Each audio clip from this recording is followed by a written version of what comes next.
এবার র্যাম্পে হেঁটে দারুণ চমক দিয়েছেন ঢাকা সিনেমার জনপ্রিয় নায়ক শাকিব খান। কারণ দেশের একজাক তারকার সঙ্গে হেঁটেছেন শাকিব খান। গত শুক্রবার রাজধানীর পাঁচতারা হোটেলে আয়োজিত একটি ফ্যাশন শোতে দেখা মিলেছে এক দৃশ্যের। র্যাম্পে শোস্পার হিসেবে দুর্দান্ত লুকে হাজির হয়েছেন শাকিব খান। তার সঙ্গে হাজির ঢাকা সিনেমার নায়িকা পরিমণি, বিদ্যাচিনা মিম, পূজা চেরি, সাবিলা নুর ও তানজিন তিশা।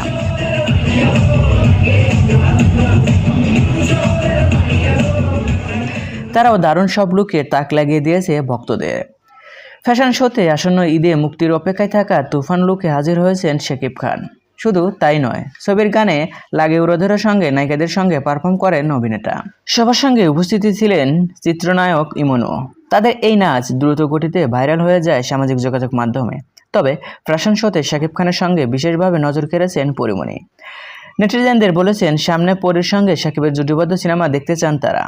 শাকিব খান ছাড়াও এদিন নামকরা সব কোরিওগ্রাফারদের নির্দেশনায় র্যাম্পে হেঁটেছেন দেশের নামকরা মডেল ও শোবিজ তারকারা। যদিও দেখা যায়নি স্পন্সর প্রতিষ্ঠানের অন্যতম শুভেচ্ছা দূত অপু বিশ্বাসকে। জানা গেছে শিডিউল জটিলতায় বেশ কয়েকজন শুভেচ্ছা দূত অংশ নিতে পারেননি এই আয়োজনে। সো ভিউয়ার্স, এই ভিডিওতে আপনার কি মতামত? আর হ্যাঁ, বিনোদন জগতের সকল ভিডিও পেতে চ্যানেলটি সাবস্ক্রাইব করুন। ধন্যবাদ।